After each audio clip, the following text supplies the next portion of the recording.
السلام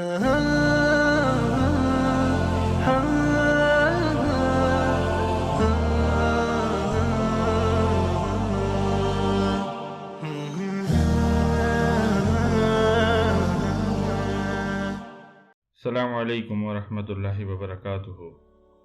الحمدللہ رب العالمین والعاقبۃ المتقین والصلاة والسلام علی رسولہ محمد وعلی آلہ وآل بیتہ وصحبہ وازواجہ اجمعین۔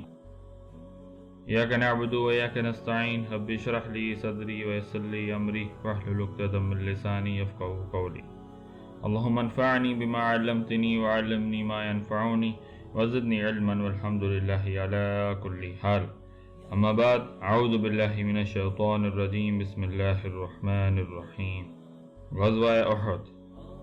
یا اخوانی، غزوہ بدر رمضان المبارک دوسرے ہجری سال کو پیش آیا۔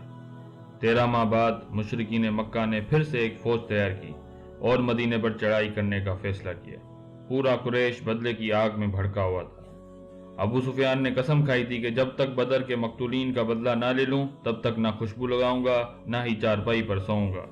اور ابو سفیان کی بیوی ہندہ، اس کا حال تو کچھ اور ہی تھا۔ بدر میں اس کا باپ عتبہ، چچا شیبہ اور بھائی ولید تینوں مارے گئے۔ غرض سارا مکہ بدلے کی آگ سے بھڑکا ہوا تھا۔ بہرحال قریش اپنے حلیفوں کی مدد کے ساتھ 3000 کا لشکر لے کر میدان میں اترا، اور ادھر رسول اللہ صلی اللہ علیہ وسلم نے مدینے میں صحابہ کو بلوا کر مشورہ شروع کیا۔ رسول اللہ کی اپنی رائے تھی کہ مدینے میں رہ کر ان سے لڑا جائے۔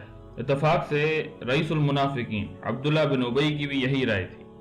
وجہ یہ کہ عبداللہ بن ابی مدینے کا مکین تھا اور وہ جانتا تھا کہ صورتحال میں مدینے میں رہ کر جنگ کرنا فائدہ مند ثابت ہوگا، کہ مرد ان سے گلیوں میں رہ کر لڑ سکتے ہیں اور عورتیں اور بچے گھر سے ان پر پتھر برسا سکتے ہیں۔ لیکن کچھ جنگجو صحابہ کرام رضی اللہ عنہم، جن میں سیدنا حمزہ رضی اللہ عنہ کا نام سر فہرست ہے، ان کی رائے میدان جنگ میں جا کر لڑنا تھی کہ ہمیں محصور ہو کر نہیں لڑنا چاہیے بلکہ میدان میں جا کر دو بدو جنگ کرنا چاہیے۔ دوسرے صحابہ جن کی بھی یہی رائے تھی وہ تھے جو غزوہ بدر میں شریک نہیں ہو پائے تھے، کیونکہ غزوہ بدر میں رسول اللہ صلی اللہ علیہ وسلم جنگ کے ارادے سے اولاً تو نکلے ہی نہیں تھے کہ عام و خاص سب کو جمع کر لیا جاتا۔ مسلمان ابو سفیان کے قافلے کو روکنے کے لیے نکلے تھے اور اسی کی وجہ سے غزوہ بدر پیش آئی۔ اور اسی طرح ان 13 مہینوں میں جو نئے لوگ دائرہ اسلام میں داخل ہوئے تھے، انہوں کے ذہنوں میں یہ خیال ہوا کہ اللہ نے پچھلی بار اتنی چھوٹی سی جماعت کو ایک بڑی جماعت پر فتح دی، تو اس دفعہ بھی میدان میں جا کر لڑنا چاہیے۔ رسول اللہ صلی اللہ علیہ وسلم نے اپنی رائے کو ترجیح نہ دی اور اپنے ساتھیوں کی رائے پر میدان میں جا کر لڑنے کا فیصلہ کیا۔ فیصلہ دینے کے بعد رسول اللہ صلی اللہ علیہ وسلم اپنے ہجرے میں چلے گئے۔ جب واپس باہر آئے تو آپ صلی اللہ علیہ وسلم نے زرہ پہنا ہوا تھا۔ اس سے پہلے رسول اللہ صلی اللہ علیہ وسلم نے خواب دیکھا کہ ایک گائے ذبح ہوئی ہے، اور رسول اللہ کو اندازہ تھا کہ میدان جنگ میں کچھ ناگوار چیزیں پیش ہوں گی، اور رسول اللہ صلی اللہ علیہ وسلم کا اچانک زرہ پہننا صحابہ کے لیے ایک نئی بات تھی، اور ان کو اپنی غلطی کا احساس ہوا۔ انہوں نے عرض کیا، ہم اپنی رائے واپس لیتے ہیں، آپ اپنی رائے کے مطابق فیصلہ فرمائیں۔ پر رسول اللہ صلی اللہ علیہ وسلم نے فرمایا کہ نہیں، اب یہی فیصلہ ہے۔ نبی کی شان میں نہیں کہ وہ زرہ پہننے کے بعد بغیر جنگ کے اسے اتار دے۔ رسول اللہ صلی اللہ علیہ وسلم 1000 کی فوج لے کر مدینے سے جبل احد کی طرف نکلے، لیکن راستے میں ہی عبداللہ بن ابی یہ کہہ کر 300 افراد ساتھ لیے واپس چلا گیا کہ ہم کیوں چلے جنگ کرنے، ہماری بات تو مانی ہی نہیں گئی، ہم فضول میں اپنی جانیں جوکھوں میں کیوں ڈالیں۔ ذرا سوچیں، مدینے میں آنے کے بعد صرف 2.5 سالوں میں مسلمانوں کی فوج کا 1/3 حصہ منافقوں پر مشتمل تھا۔ 300 واپس گئے، باقی پیچھے 700 رہ گئے۔ ان میں سے بھی کچھ نئے مسلمان تھے اور کچھ کمزور اور ضعیف ایمان والے تھے۔ احد کے میدان میں حق اور باطل کی فوجیں آمنے سامنے ہوئیں۔ قریش کی فوج کے ساتھ 200 گھڑ سواروں کا دستہ تھا اور ان پر کمانڈر خالد بن ولید بن مغیرہ تھا۔ رسول اللہ صلی اللہ علیہ وسلم نے احد پہاڑ کو اپنی پشت پر رکھا اور اس کے سامنے صفیں درست کیں۔ سامنے مشرکین تھے، پر جبل احد کے ساتھ ایک درہ یا رستہ تھا جس سے ممکن تھا کہ یہ گھڑ سوار اس رستے سے ہو کر مسلمانوں پر پیچھے سے حملہ آور ہو سکتے تھے۔ رسول اللہ صلی اللہ علیہ وسلم نے اسی بات کو مد نظر رکھا اور سیدنا عبداللہ بن جبیر رضی اللہ عنہ کی سرکردگی میں 50 تیر انداز وہاں تعین کیا اور انہیں سختی سے حکم کیا کہ کچھ بھی ہو جائے تم لوگوں کو یہاں سے نہیں ہلنا، چاہے تم ہمیں ہلاک ہوتے دیکھو، یہاں تک کہ تم دیکھو کہ پرندے ہماری بوٹیاں نوچ نوچ کر لے جا رہے ہیں، تب بھی تم نے یہاں سے نہیں ہٹنا۔ جنگ کا آغاز ہوا اور بدر کا عکس سامنے آیا۔ مسلمانوں کو شروع میں ہی فتح ملی، مشرکین مکہ کے قدم اکھڑ گئے और वो पीठ दिखाकर भागने लगे। मुसलमान उनका पीछा करने लगे और कुछ माल गनीमत को समेटने में लग गए। इधर जो सहाबा रज़ियल्लाहु अन्हुम दरे पर तैनात थे वो ये सारा मंजर अपनी आंखों से देख रहे थे, और अब उनमें से अक्सर ने कहा कि चलो हम भी चलें, माल गनीमत जमा करें और फतह में अपने भाइयों के साथ शरीक हो जाएं। उनके कमांडर अब्दुल्ला बिन जुबैर रज़ियल्लाहु ने फरमाया, हरगिज नहीं, रसूलुल्लाह सल्लल्लाहु अलैहि वसल्लम ने फरमाया था कि यहाँ से नहीं हिलना, लिहाजा मैं किसी को इजाजत नहीं देता। पर हुआ ये कि अक्सर ने अपने कमांडर की बात नहीं मानी और दरा से उतरकर मुसलमान फौज की तरफ भागने लगे। कमांडर समेत सिर्फ 15 अफराद दरे पर रह गए और 35 अफराद दरे छोड़कर चले गए। 700 की फौज में 35 लोग सिर्फ 5% हैं, लेकिन इनकी एक गलती की वजह से पूरी जंग का नक्शा ही बदल गया। खालिद बिन वलीद जो अब तक ईमान नहीं लाए थे, उनकी अकाबी आंखों ने देख लिया कि दरा खाली है और ये एक बहुत बड़ा मौका है। उन्होंने अपने घुड़सवार दस्ते को साथ लिया और जबल अहद की पुश्त का चक्कर काटा।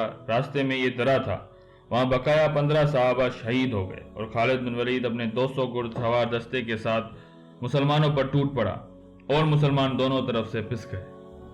मुसलमानों की सिफें पहले ही दरम बरम थीं, ऊपर से खालिद बिन वलीद का अचानक और जोरदार हमला मुसलमानों के तवक्को से बाहर था और उनको किसी भी बात का मौका नहीं मिला। फतह शिकस्त में तब्दील हो गई। मुसलमान अब चक्की की तरह पिस गए थे। अफरा तफरी का माहौल हो गया। रसूलुल्लाह की शहादत की अफवाह फैल गई। मुसलमान ये सुनते ही हिम्मत हारने लगे। थोड़ी देर बाद ये मालूम हुआ कि एक झूठी अफवाह है। रसूलुल्लाह सल्लल्लाहु अलैहि वसल्लम खुद बहुत जख्मी हुए, दंदान मुबारक शहीद हुए। जरे की 2 कड़ियां रसूलुल्लाह के रुखसार मुबारक में इस तरह से घुस गईं कि जोर लगाने पर भी नहीं निकल रही थी, पर साहबा ने मुश्किल निकाला। रसूलुल्लाह सल्लल्लाहु अलैहि वसल्लम बेहोश भी हुए। कुफार ने एक मौके पर तीरों की बरसात की तो साहबा अपने सीनों को डाल बनाकर रसूलुल्लाह के सामने आ गए और खुद को रसूलुल्लाह के लिए फिदा करने लगे। सैयदना सअद बिन अबी वक्कास रज़ियल्लाहु अन्हु एक माहिर तीरंदाज थे। रसूलुल्लाह सल्लल्लाहु अलैहि वसल्लम उनको तीर देते जाते और फरमाते, सअद तुम पर मेरे माँ बाप कुर्बान, तीर चलाते जाओ। अल्लाहु अकबर। सिर्फ सैयदना सअद रज़ियल्लाहु अन्हु वो खुश नसीब साहबी हैं जिनके लिए रसूलुल्लाह ने ये मोहब्बत भरा कलमा कहा। खैर बहुत बड़ा नुकसान हुआ। मुसलमान फौज में से 70 सहाबा शहीद हुए, जिनमें रसूलुल्लाह के चचा सैयदना हमजा बिन अब्दुल मुत्तलिब भी थे। और भी बड़े बड़े सहाबा ने शहादत का मर्तबा पाया। रसूलुल्लाह सहाबा को लेकर पहाड़ पर चढ़ गए और यहाँ पर नारों का तबादला हुआ। अबू सुफियान ने दामने जबल से आवाज लगाई, मोहम्मद सल्लल्लाहु अलैहि वसल्लम जिंदा हैं या फौत हो गए? रसूलुल्लाह सल्लल्लाहु अलैहि वसल्लम खामोश रहे। इधर से 3 बार इसी नारे की आवाज आई तो सैयदना उमर ने जवाब दिया, ए खुदा के दुश्मन, रसूलुल्लाह जिंदा हैं।